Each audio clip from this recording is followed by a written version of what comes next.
Next topic है municipal law और international law में डिफरेंस के हवाले से, और उस डिफरेंस को ख़त्म करने के लिए थ्योरीज जो हैं वो क्या हैं।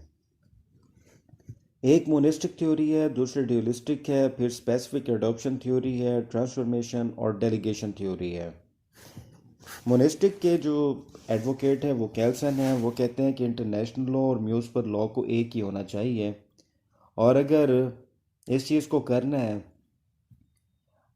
अपने म्यूनिसिपल सतह पे, अगर इंटरनेशनल लॉ को लेके आना है, तो फिर अगर कभी कन्फ्लिक्ट आ जाए इंटरनेशनल लॉ में और म्यूनिसिपल लॉ में, तो फिर म्यूनिसिपल लॉ को पीछे कर दें, इंटरनेशनल लॉ को प्रिवेल कर लें।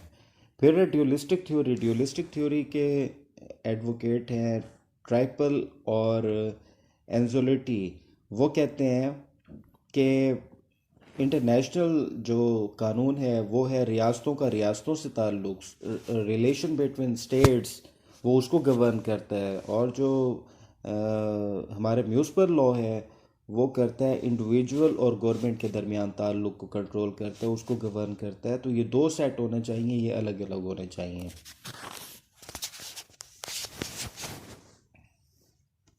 स्पेसिफिक एडॉप्शन थ्योरी है तीसरी थ्योरी, जिसमें हॉलैंड, ग्रे और लॉरेंस उसके एडवोकेट हैं। वो कहते हैं कि अगर म्यूनिसिपल लॉ इजाज़त देता है आपका, जहाँ जहाँ पे इजाज़त देता है वहाँ आप इंटरनेशनल लॉ को ज़रूर फॉलो करें। डेलीगेशन थ्योरी में ये लोग कहते हैं कि इंटरनेशनल लॉ को बतदरीज आहिस्ता आहिस्ता अपने म्यूनिसिपल लॉ के अंदर शामिल करते जाएं,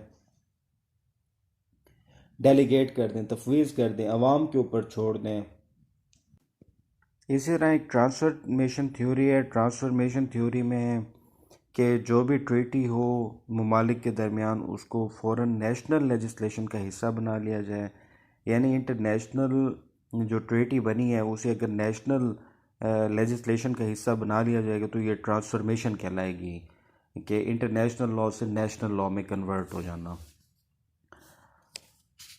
इसको पाकिस्तान किस हद तक ऑब्ज़र्व करता है? पाकिस्तान में लिखा हुआ है कि पाकिस्तान के कानून में कि म्यूनिसिपल लॉ जो है वो रिस्पेक्ट करेगा इंटरनेशनल लॉ की। कोई ऐसा कानून पाकिस्तान नहीं बनाएगा जो बैन अवी कवानीन के ख़िलाफ़ हो।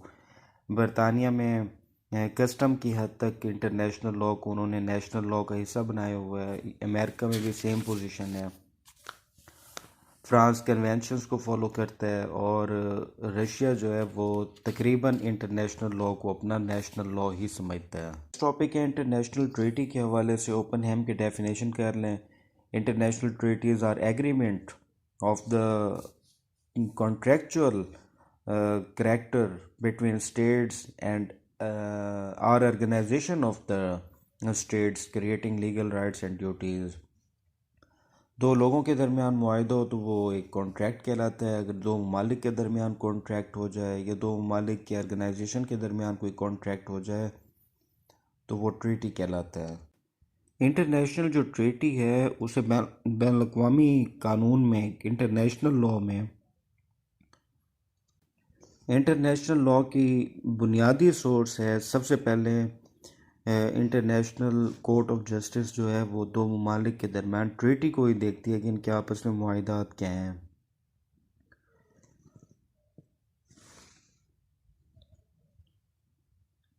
ट्रीटी किस तरह बनाई जाती है इसका कोई बाकायदा फॉर्मेट नहीं है, लेकिन जो एक प्रपोज शेप है वो इस तरह होती है। सबसे पहले टाइटल होता है जिसमें एक प्रीएम्बल होता है, फिर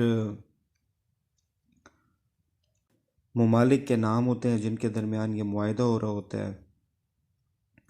फिर दूसरे नंबर पे प्रिंसिपल प्रोविजन यानी उसकी इब्तदाई शराइत उसमें शामिल होती हैं। फिर तीसरे हिस्से में उस ट्रीटी का ड्यूरेशन, उसकी रेटिफिकेशन और उसके बेसिक लवाजमात को शामिल किया जाता है। और फिर आखिरी जो उसका चौथा पॉइंट है वो उसमें सिग्नेचर शामिल होते हैं दोनों ममालिक के हेड के या उनके रिप्रेजेंटेटिव के।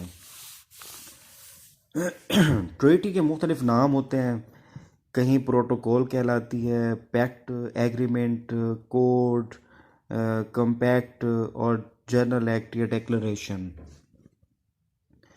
वियना कन्वेंशन में आर्टिकल 26 के अंदर दिया हुआ है पैक्टा सेंट सर्वांडा, इसका मतलब है कि ममालिक को चाहिए कि वो आपस में जो मुआहदात करें उनको फिर गुड फेथ के साथ उन पे अमल करने की कोशिश करें, उसकी बाइंडिंग उन पर लाजमी हो जाती है।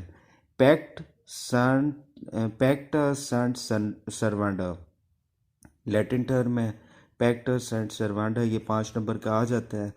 इसका अगर शॉर्ट क्वेश्चन आता है तो आपने यही लिखना है कि ट्रीटी के मुतालिक एक आम असूल है, प्रिंसिपल है कि उसको जिन ममालिक ने आपस में बैठ के तय किया है वो गुड फेथ में उसे परफॉर्म करें, वरना वो इंटरनेशनल कोर्ट ऑफ जस्टिस में उसके लिए लायबल होंगे। फॉर्मेशन ऑफ ट्रीटी, सबसे पहले निगोशिएशन होती हैं, फिर निगोशिएशन के बाद सिग्नेचर होते हैं, फिर रेटिफिकेशन हो जाती है, उसकी तौसीक, फिर उसमें कोई तरमीम करनी है, जो भी करना है वो म्यूचुअल कंसेंट के साथ, फिर उसकी रजिस्ट्रेशन है, पब्लिकेशन है, एप्लीकेशन है, इन्फोर्समेंट और रिजर्वेशन।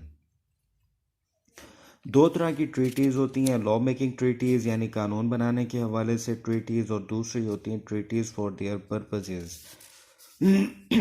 कोई तिजारती हो सकती है, कोई मामलात के हवाले से हो सकती है, तो वो ट्रीटी फॉर पर्पस में आती है। ये हेड ऑफ स्टेट के दरमियान भी होती है, ये गवर्नमेंट टू गवर्नमेंट भी होती है, और बिटवीन द स्टेट भी होती है, और बिटवीन मिनिस्टर भी होती है। बायलेटरल कहलाती है जब दो ममालिक के दरमियान हो, और अगर प्लूरल फॉर्म में हो यानी दो से ज़्यादा हो। फिर मल्टीलेटरल में अगर बहुत सारे ममालिक शामिल हो तो ये मल्टीलेटरल ट्रीटी कहलाती है।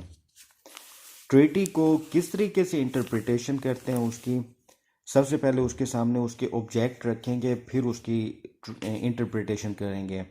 ट्रीटी की तशरीह करते हुए, ट्रीटी को पढ़ते हुए ग्रामर के असूल, ऑब्जेक्ट्स उसके, उसका सब्जेक्ट उसके सामने रखेंगे, चीज़ों को टैली करके कॉन्टेक्स्ट में जाएंगे, उसके सियाक व सबाक देखेंगे, रीज़नेबल तरीके से उसकी करेंगे, कंसिस्टेंसी का असूल सामने रखते हुए, इफ़ेक्टिवनेस ताकि वो पुरअसर हो, intention of parties of treaty, वो पार्टीज़ जिन्होंने इसे बनाया था उनकी इंटेंशन को सामने रखेंगे, फिर इसकी तशरीह करेंगे। नेक्स्ट टॉपिक है रिकग्निशन। रिकग्निशन से मुराद होता है किसी मुल्क को तस्लीम करना। तो ये जो तस्लीम करता है वो मुल्क होता है जो ऑलरेडी तस्लीम शुदा होता है, जिसे बैनुल-अक़वामी ममालिक में से कोई एक मुल्क, रिकग्नाइज मुल्क उसे तस्लीम कर चुका होता है। तो फिर उसके पास इख्तियार होता है कि नई बनने वाली रियासत जो रियासत की डेफिनेशन यानी स्टेटहुड की डेफिनेशन पे पूरी उतरे, उसे वो रिकग्नाइज कर सकता है। रिकग्निशन जो है वो बहुत इम्पोर्टेंट है कि इंटरनेशनल स्टेटस उस वक्त तक नहीं मिलता जब तक कोई मुल्क जो स्टेटहुड की डेफिनेशन पे पूरा उतरे और उसे पहले से मौजूद ममालिक रिकग्नाइज कंट्रीज उसे रिकग्नाइज न कर लें। ओपनहेम की definition, in recognising a state as a member of international community, the existing state declared that in their opinion the new states fulfill the conditions of statehood as required by the international law। कि international law ने जो असूल दिए हुए हैं उन असूलों पे ये मुल्क पूरा उतर चुका है, तो इसे हम कहते हैं recognition.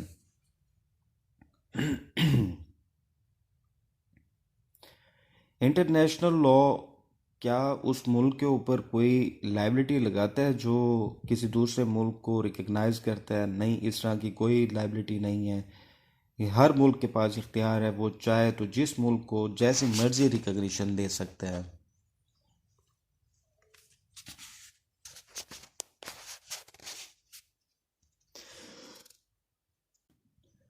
Kinds of recognition. Recognition की दो अकसाम है, डिफेक्टो रिकग्निशन और डिजोर रिकग्निशन। डिफेक्टो रिकग्निशन एक ऐसी रिकग्निशन है जिसमें एक रियासत ने अभी अपने लवाजमात पूरे नहीं किए होते, जो उसके 4 बेसिक लवाजमात हैं वो पूरे नहीं किए होते, लेकिन उसे एक रिकग्नाइज स्टेट रिकग्निशन दे देती है। यानी ये रिकग्निशन दुरुस्त नहीं होती, इसे कहते हैं डिफेक्टो रिकग्निशन। दूसरा de jure recognition is actual recognition. It is granted when the view of recognizing state The recognized state possess all the essential requirement of the statehood and it is capable of being a member of international community. ये actual recognition होती है कि ये रियासत के जो basic लवाजमात है उसको फुलफ़िल कर चुकी है और ये अब रियासत बैनुल-अक़वामी रियासत बन सकती है।